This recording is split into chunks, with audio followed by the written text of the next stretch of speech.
할렐루야. 할렐루야. 오늘 주일은 뜻이 기쁜 중요한 주일을 맞이하고 있습니다. 왜냐하면 1년이 52주로 되는데 오늘이 반을 지나는 분기점이에요. 그래서 내가 전반기 살았던 것을 다시 한번 돌아보고 남은 후반기를 어떻게 보낼 것인가를 다짐하는 시간이기 때문에 아마 오늘 이 주일 예배는 굉장히 중요한 예배라고 볼 수가 있습니다. 지금 저 미국이나 캐나다, 멕시코에서 월드컵이 열리고 있습니다. 축구 경기를 보게 되면 전반전을 45분을 뛴 다음에 중간에 15분 정도 쉽니다. 그 다음에 후반전을 뛰게 돼 있습니다. 근데 전반전, 후반전 가운데 중간에 쉬는 시간을 갖다 하프타임이라고 얘기합니다. 하프타임인데 이 시간이 굉장히 중요한 시간이에요. 왜냐하면 이 시간이 되게 되면 거기는 감독이나 코치들이 쭉 보면서 지친 선수들은 좀 쉬게 합니다. 공격이나 수비 가운데 좀 문제가 있게 되면 전술을 다시 짜가지고 지시를 내립니다. 좀 더 나가선 실력이 모자란 선수는 빼버립니다. 다친 선수도 교체합니다. 그 다음에 경기 내용을 분석을 하면서 후반전을 새롭게 잘 전략을 짠 다음에 후반전에 들어가요. 그러면 후반전이 아주 활기있어지고 전술적으로 바꿔지는 것을 우리가 경기를 통해서 우리가 이렇게 보게 됩니다. 우리가 이 세상을 살아가면서 이렇게 전반전과 후반전 중간에는 이 하프타임, 이 쉬는 시간이 굉장히 중요해요. 바포드라는 사람이 있었는데 그분이 책을 썼는데 하프타임이라는 책을 그분이 내놓았습니다. 하프타임, 중간 시간이라는 그 제목을 그가 내놓았는데 이분이 거기 내용을 보게 되면 우리 인생을 3단계로 구분해 놨습니다. 첫 번째 단계를 갖다가 이거를 성공을 쫓는 시기라고 표현했습니다. 이때에는 학업, 더 열심히 공부를 하고 취업을 하고 결혼을 하고 승진을 하고 자산을 점점점 불려내서 사회적인 성공에서 열심히 안무보고 달리는 시기를 갖다가 이때가 전반전 성공을 쫓는 시기라고 구분했습니다. 이때는 치열하게 경쟁하는 거야. 더 많이 배우려고, 더 많이 벌려고 노력했던 시기입니다. 그러다가 중간에 이제 하프타임, 여기를 멈춤과 재정비 시간이라고 얘기했습니다. 이때가 되면 우리 인생을 사는데 우리가 80세까지 살게 되면 30세에서 50세 그 사이를 갖다가 하프타임, 점검 시간이라고 얘기합니다.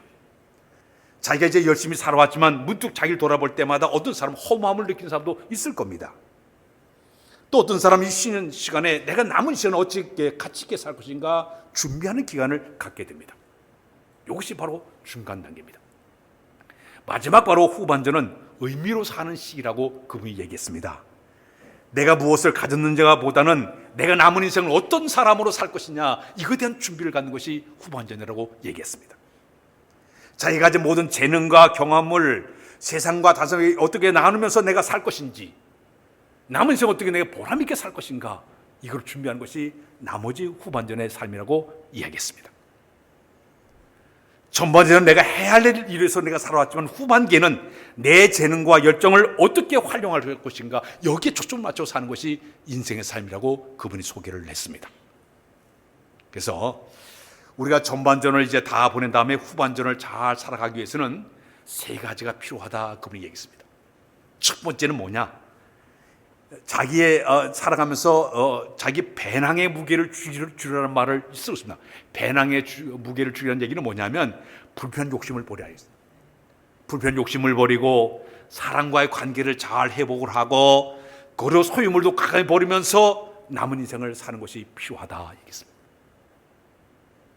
두 번째는 무엇인가 잡으려는 목적보다는 남은 인생 어떻게 의미 있게 살 것인가 여기에 초점을 맞춰서 남은 인생 후반전을 살아라 그랬습니다. 마지막 세 번째는 성공의 꼭대기만 바라보기보다는 어떻게 나의 도움이 필요한 것이 어떤 것을 찾아내서 그들을 찾아가 섬기고 나눈 삶을 사는 것이 마지막 인생을 아름답게 사는 사람이라고 그분이 소개를 하고 있습니다. 우리 여러분들은 인생을 어떻게 준비하고 어떻게 살아가려고 노력하고 있습니까? 성경을 보게 되면 성경에 중간에 하프타임, 쉬는 시간을 잘 활용한 사람이 한 사람이 있는데 소개하고 싶습니다. 이 사람은 모세라는 사람입니다. 모세는 120세를 살았는데요. 그 인생을 보게 되면 40년으로 나눠져 있습니다. 첫 번째 한 살서부터 그가 이제 40세까지는 애굽의 왕궁에서 그가 살게 되죠. 호화롭게 철저하게 애굽의 무술과 학술을 배우면서 배움과 지식을 쌓는 시기로 40세까지 살았습니다. 그다음에 그 나머지 40세는 어떻게 살았는가 하면 그가 누명을 지으시고 마침내 그런 미디안 광야로 쫓겨납니다. 미디안 광야에서 그런 이들의 약물을 치면서 거기서 40년을 보내겠는데, 그때의 훈련은 영적으로 볼 때 낮아짐과 비움의 시기를 걸치게 됩니다. 그동안 배웠던 모든 것을 다 내놓고 비우고 남은 인생 어떻게 살 것인가 이렇게 생각했던 시간이 바로 미디안 광야 40년의 삶을 살았습니다. 마지막 80세가 되었을 때 우리 하나님께서 그를 부르시게 됩니다.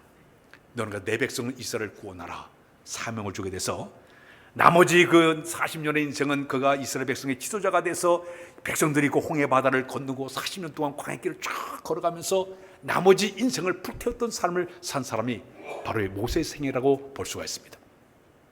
특히 모세는요 120년 동안 살면서도 정말 활발하게 왕성하게 살았는데, 성경을 하나 읽고 넘어갈까요? 신명기 34장 7절 한번 읽고 시작.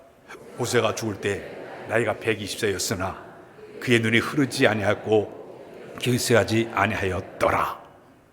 마지막 인생의 후반전을 살면서도 기력이 쇠하지 아니하고 눈이 흐르지 아니하고 정열적으로 끝을 맺은 사람이 바로 모세 생의 모습이었습니다. 참 아름다운 생을 마친 사람이었죠. 또 한 사람을 소개하고 싶습니다. 갈렙이라는 사람인데요, 이 갈렙은 그의 나이를 보게 되면 그가 한 살부터 40세까지는 애굽에서 노예 생활했던 사람이었습니다. 노예 생활하면서 아주 험한 인생을 살았는데 어느 날 모세에 의해 가지고 그가 애굽을 탈출해 가지고 광야로 나오게 됩니다. 자, 근데 그가 40세가 될 때 인생의 결정적인 이런 그 기회가 주어지게 됩니다. 그 가나안 땅을 정복하고 돌아왔을 때 다른 12명의 사람들 다 보고했지만 그때 여호수아와 갈렙 이 두 사람만은 하나님께서 믿음과 적극적인 보고를 했기 때문에 하나님께 그가 쓰임 받게 됩니다. 그들은 그 땅을 다 정탐하고 돌아서 갈렙과 여호수아는 그들은 우리의 밥입니다. 여호와께서 우리와 함께 하시면 그들은 우리의 밥입니다. 유명한 말을 한 것 때문에 하나님께 그가 발탁이 되어지게 됩니다. 1세대가 애굽에서 출발해가지고 가나안 땅까지 간 동안에 1세대들이 다 광야에서 죽음을 당해요. 그러나 이 1세대에 출발했던 여호수아와 갈렙과 제2세대들이 그들이 가나안 땅을 들어가는 축복을 얻게 된 사람이 바로 갈렙이었습니다. 갈렙은 여호수아와 함께 제2세대를 끌고 들어가서 가나안 땅을 7년 동안 정복하면서 그 땅을 차지하게 됩니다. 점점 그의 나이가 들어가서 86세까지 나이가 들게 되었습니다. 그때 그 땅을 다 분배하고 있는데 모든 그 지파 사람들이 가기 싫어하는 곳이 하나가 있었습니다. 그 땅은 헤브론 땅이었습니다. 헤브론 산지 지역인데 산악 지역이에요. 거인족이 살아요. 그러다 보니까 누구든지 가기 꺼려하고 있었습니다. 그때 갈렙은 모든 백성 앞에 나가서 그런 얘기하고 있습니다. 그 산지를 내게 주십시오. 내가 40년 전에 우리 하나님께 나와 함께 하심을 내가 그 확실한 가데스반에 있을 때 하나님 나와 함께 하심을 내가 증거로 갖고 있습니다. 내 나이가 86이지만 그 산지를 내게 주십시오. 남들이 가지 않는 그 땅에 마지막에 들어가서 끝까지 사역을 잘 마치고 하나님께 부름받은 사람이 바로 갈렙의 모습이었습니다. 그의 후반전 너무나 멋진 인생을 산 사람이 바로 이 갈렙의 모습이었습니다. 신약으로 들어와서 또 한 사람을 소개되면 오늘 본문을 쓴 사도 바울의 인생입니다. 사도 바울의 인생을 보게 되면 그는 인생의 전반기, 그의 전반기 약 35세 전까지는요 철저하게 율법을 공부했던 율법주의자입니다. 그는 발세파 출신이었습니다. 그는 가말리엘 문화생으로 들어가서 율법을 철저히 공부를 잘해서 기독교인들을 바라볼 때마다 전부 이단하라고 봤기 때문에 기독교인을 잡아다 옥에 가두고 매질을 가하고 특히 스테반에서 돌에 쳐 죽을 때 앞장섰던 사람이 바로 이 사도 바울의 인생의 모습이었습니다. 그러나 그에게는 다메섹에 기독교인이 많이 숨었다는 정보를 가지고 군인들과 함께 다메섹을 가다가 갑자기 하늘로 강렬한 성령의 조명을 받게 되죠. 마저 거꾸로지게 됩니다. 사울아 사울아 내가 어째 나를 비방하냐? 나는 내가 비방하는 예수라. 너는 이방인을 택한 나의 그릇이라 사명을 듣게 됩니다. 그의 인생이 확 바뀌어지게 됩니다. 남은 인생 그는 어떻게 살았는가 하면 남은 인생 그리스도와 진정한 만남을 가진 다음에 인생의 남은 후반기를요 그가 62, 3세에 그가 순교당하기까지 그 주를 위해서 끝까지 목숨 버리기까지 그런 주를 위해서 살게 되는데 1차, 2차, 3차 저 로마까지 순교당하기까지 그는 남은 저 복음을 위해서 모든 인생을 불태웠던 사람이 사도 바울의 생애였습니다. 사도 바울의 얘기 가운데 두 가지 말씀을 한번 보고 넘어가 로마서 14장 8절을 한번 읽고 넘어 시작. 우리가 사도 주를 위해 살고 죽어도 주를 위해 죽나니 그러나 사나 죽으나 우리가 주의 것이로다. 또 하나 봅니다. 사도행전 20장 24절 시작. 내가 달려갈 길과 주 예수께 받은 사명 곧 하나님의 은혜의 복음을 증언하는 일을 마치려 하면은 나의 생명조차 조금도 귀한 것으로 여기지 아니하노라. 이 사도 바울의 남은 후반기는요, 멋지게 주를 위해 살다가 멋지게 하나님께 부름받은 사람이 사도 바울의 생애였습니다. 우리 찬양 하나 부르고 넘어갑시다. 이제 내가 살아도, 이제 내가 살아도 찬양 부른다.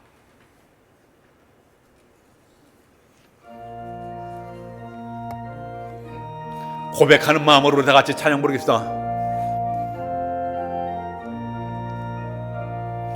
이제 내가 살아도 주 위에 살고 이제 내가 죽어도 주 위에 주 하늘 영광 보여주며 하늘 영광 보여주며 나로라 하네. 할렐루야 찬송하며 주께 2절로 돌아갑니다. 이제 내가 떠나도 2절 이제 내가 떠나도 저 천국 가고 이제 내가 있어도 이제 내가 있어도 주 위에 그러므로 나는 사나 죽으나 주님의 것이요 사나 죽으나 사나 죽으나 날 위해 피 흘리신 내 주님의 것이요. 할렐루야. 사도록에서 마지막에 아름답게 사는 우리의 모습이 되어야 될 줄로 믿습니다. 그러나 인생 후반기를 제대로 살지 못한 사람이 성경의 곳곳에 나와 있습니다. 우리가 구약의 솔로몬 왕이 바로 그랬습니다. 그는 왕 초기에는요 1,000번째 하나님께 드려서 칭찬받은 사람이었습니다. 성전을 잘 지어서 하나님께 봉헌했던 사람이었습니다.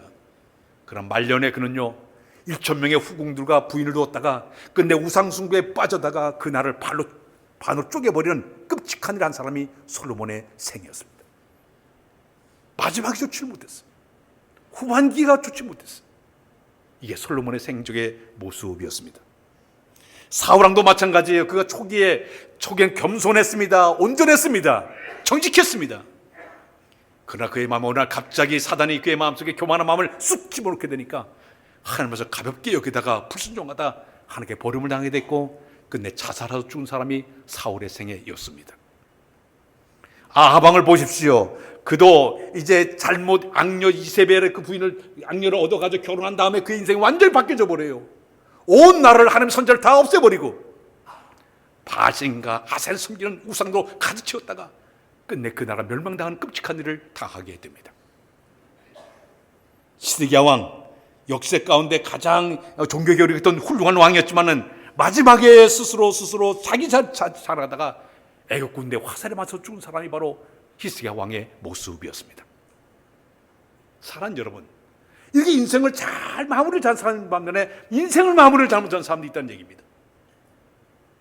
올 한 해도 마찬가지예요. 전반기는 잘 살았는데 후반기 잘못 살게 되면 이와 똑같은 인생이 되게 된다는 얘기입니다. 오늘 본문에 보게 되면 사도 바울은 이 사도 바울을 보게 되면 빌립보 교회 교인들에게 편지를 띄우면서 그런 얘기를 하고 있습니다. 나는 잡은 줄로 여기지 아니하고 뒤에 있는 것은 다 잊어버리고 앞에 있는 표대를 향하여 나는 달려가노라. 나는 지난날에 했던 모든 걸 다 잊어버리고 이제 앞에 있는 표대를 향해서 나는 열심히 달려가겠다고 당당하게 얘기한 사람이 바로 사도 바울의 모습이었습니다. 우리 남은 인생 어떻게 살아야 될까요? 남은 시간 어떻게 살아야 될까요? 오늘 아침 저는 세 가지를 여러분들에게 제시하고 싶습니다. 첫 번째는 따스할까요? 하나님께서 맡긴 사명이 무엇인가 발견하자. 할렐루야. 지금 나에게 주어진 사명이 무엇인가 빨리 발견해야 돼요. 내게 주신 하나님의 거룩한 일이 무엇인가를 발견해야 돼요. 그런 다음에 최선을 다해야 됩니다. 사도 바울은 아까도 얘기했지만 다메섹에서 주님과의 만남을 가진 다음에 이방인 택한 너의 그릇이야. 그 주의 명령이 있었기 때문에 그는 끝까지 죽음 자리까지 마지막 목이 자를 순간까지 그런 모든 걸 다 풀태워서 모든 것을 버리지 않았습니까? 주님은요 우리를 바라보실 때 이것저것 따지는 분이 아니라 얼마나 최선을 다하느냐를 귀하게 보시는 분이에요. 마지막 성금부터 넘어서는 그 순간까지 우리의 믿음 상태가 어떤 상태인 것을 보신 분이 바로 우리 하나님이세요. 과거 것보다는 지금 하나님의 시간은 과거가 아니에요. 지금 당장이에요. 지금 어떤 신앙의 선냐를 보신 분이 바로 우리 하나님이시라는 것입니다. 하나님께 우리 주신 여러 가지 사명들, 직분들 많이 있지 않습니까? 지금 어떻게 여러분들 하나님께 쓰임받고 있습니까? 전반기 어떻게 해왔습니까? 후반기 또 어떻게 할 것입니까? 나에게 맡긴 사명을 최선을 다해서 주의 거룩한 삶을 능력있게 잘 감당할 만한 여러분들의 모습이 되어야 될 줄로 믿습니다. 두 번째는 내가 이 세상을 떠난 자리에 내가 떠난 자리에 무엇을 남길 것인가를 한번 생각해 봐야 됩니다. 떠난 자리에 무엇을 남길 것인가? 호랑이는 죽으면 가족을 남긴다고 합니다. 그러나 사람은 죽게 되면 이름을 남긴다고 이야기하고 있습니다. 지금들이 이 세상에 와서 내가 세상을 떠났을 때 과연 모든 사람들이 나를 어떻게 평가할 것인가, 나에게 무슨 말을 할 것인가를 한번 생각해 보십시오. 내가 이 세상을 떠났을 때 모든 사람들이 나를 어떻게 평가할 것인가. 더욱이 교회 내에서 직분을 감당한 다음에 모든 사람들이 네가 준 직분을 어떻게 감당했냐, 평가를 어떻게 내냐가 대단히 중요합니다. 제가 늘 설교할 때 그런 얘기하고 있습니다. 하나님의 눈도 무섭지만 성도들의 눈이 하나님의 눈입니다. 성도들의 눈이 하나님의 눈이에요. 성도의 평가 하나님의 평가가 될 수가 있어요. 지금 내가 하나님의 거룩한 사역을 감당할 때 과연 성도들이 나를 바라볼 때 어떻게 평가를 내냐가 대단히 중요합니다. 짐 엘리엇이라는 선교사가 있었습니다. 이 사람은 1927년도에 미국에서 출생을 했는데 어린 시절에 대학생을 하다가 은혜를 많이 받았습니다. 자기는 남은 인생을 하나님을 위해서 살겠다고 그 결정을 내리게 되었습니다. 하나님, 저는 주님 원하신 곳에 보내시면 언제든지 가겠습니다. 기도하면서 준비를 했습니다. 주변의 친구들은 안정된 삶을 다 선택했지만은 자기는 이제 복음을 전하겠다 그런 마음을 가지고 복음을 들어주지 못한 사람들에게 복음을 전했다. 찾다 보니까 저 남미 쪽의 에카로드에 아우카 부족들이 전혀 하나님 알지 못한 소식을 듣고 4명의 친구들과 함께 선교사로 그 지역에 찾아가게 됩니다. 도착해서 복음을 전하다가 거기는 부족들이 와서 창으로 그들 찔러가지고 이 5명의 친구들과 함께 거기서 죽고 말았습니다. 그 당시에 이들은 그들에게 쓸 수 있는 총이 있었지만 총을 쓰지 않고 거기서 순교당하고 말았습니다. 많은 사람들이 볼 때 그들은 선교가 실패했다고 그렇게 생각을 했습니다. 그러나 하나님의 사역은 끝나지 않았습니다. 그 후에 어떤 일이 벌어졌는가 하면 부인이었던 엘리자벳 엘리엇이라는 부인이 자기 어린 딸과 함께 다시 그 9가지 부족을 찾아갔습니다. 그곳에 가서 그들에게 복음을 전하기 또 시작했습니다. 근데 놀라운 일은 그 부족들이 복음을 받아들이기 시작했습니다. 서서히 복음화가 되기 시작하더니 교회가 세워지게 되고 성경이 번역돼서 언어로 읽혀지게 되고 복음의 뿌리가 그 지역에 점점 복음이 뻗어가는 역사가 이루어지게 되었습니다. 5명의 사람들이 거기서 순교를 당했지만 그들의 희생과 헌세를 다 기억해 하나님께서는 복음의 씨앗을 심어가지고 풍성의 열매 맺게 만드는 위대한 역사를 만들어냈습니다. 그들은 세상을 떠났지만 복음의 역사는 계속적으로 진행됐다고 얘기하고 있습니다. 이건 외국의 이야기고 우리나라 들어와 보십시오. 우리나라도 이와 똑같은 일이 벌어지지 않았습니까? 토마스 선교사가 있었습니다. 웨일즈 출신이죠. 이 토마스 선교사는 원래 중국 선교사로서 활동을 하고 있었습니다. 근데 중국에서 활동하다 보니까 그 당대 우리나라 이 조선 땅에 복음이 전혀 들어가지 않은 것을 그가 듣게 되었습니다. 어떻게 하면 이 조선 땅에 복음을 전할 것인가, 열심히 한문 성경을 이제 그가 만들어 가지고 성경책을 그가 만들게 되었습니다. 그다가 그 성경책을 이제 갖고 이 조선 땅을 들어가려고 하다 보니까 우리나라가 세국 정책을 써가지고 외국인들이 들어갈 수가 없었습니다. 그래서 쟤네를 섬에서는 이 상선, 이 물건을 파는 거기에 배 타고 그가 이제 평양의 그 대동강에 그가 들어가게 되죠.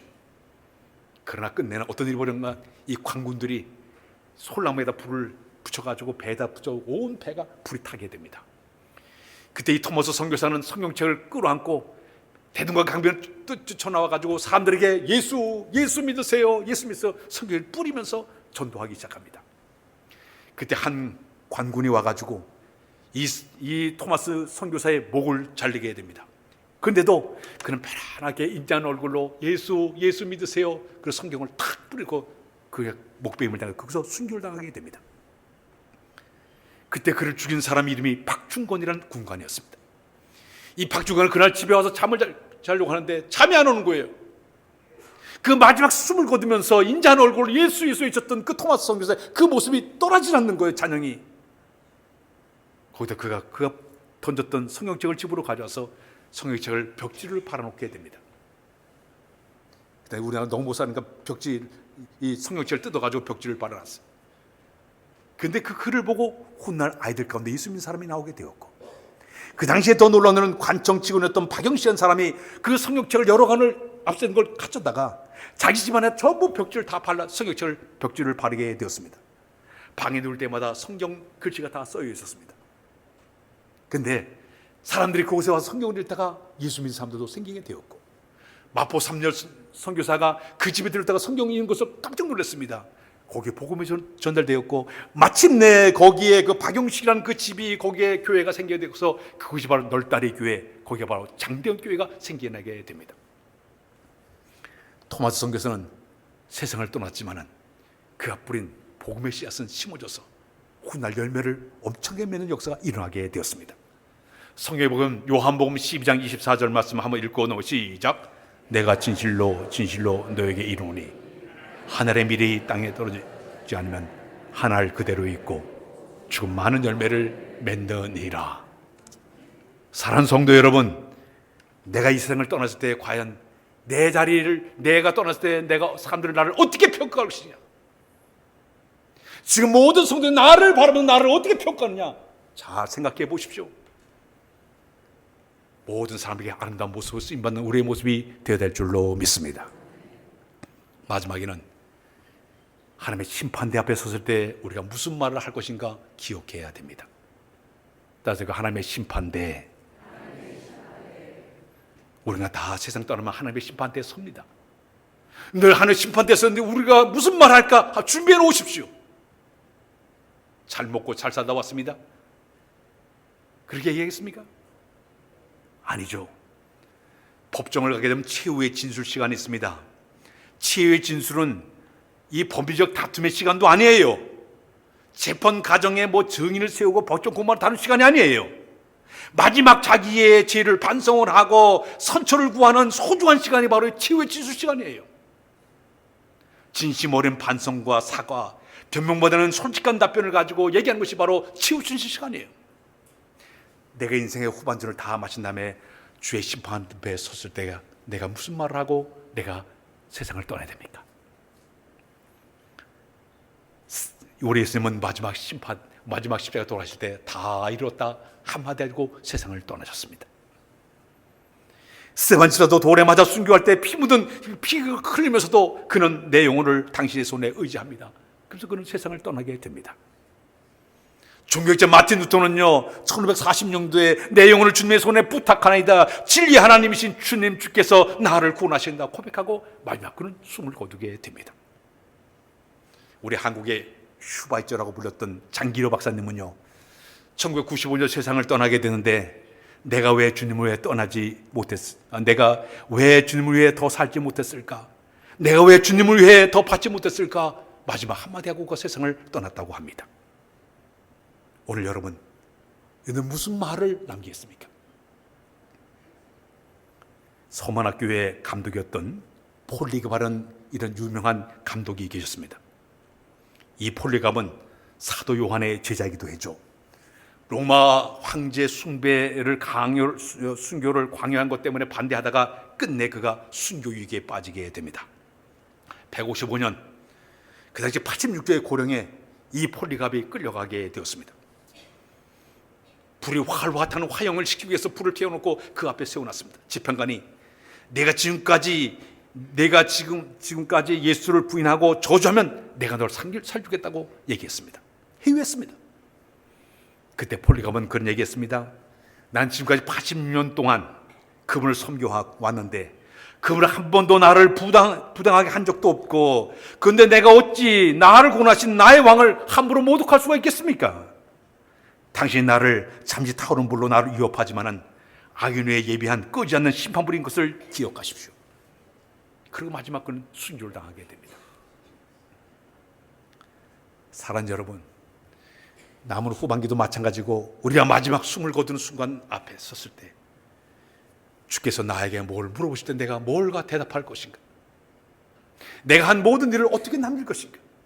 2달 한다 5달 반처럼 착하고 칭찬받을 만한 준비를 갖췄는지, 아마 한 달은 이 악하고 게으른 종이라고 책망을 받을 것인지, 우리 자신을 돌아보면서 나은 후반기는 주 앞에 서는 심판대에 서는 그날까지 우리의 믿음을 잘 지켜나가는 여러분들의 모습이 되어야 될 줄로 믿습니다. 오늘 주일 이후에 남은 후반기를 최선을 다하여 주 앞에 쓰임받는 여러분들 다 되시길 주의 이름으로 부탁드립니다. 하나님 아버지, 전반기가 은혜 가운데 끝나고 후반기를 맞이하고 있습니다. 이제 하나님의 심판 때문에 쓰는 그날까지 최선을 다하여 우리 맡긴 사역을 능력 있게 잘 감당하도록 은혜 베풀어 주옵소서. 예수 그리스도의 이름으로 기도하옵나이다. 아멘.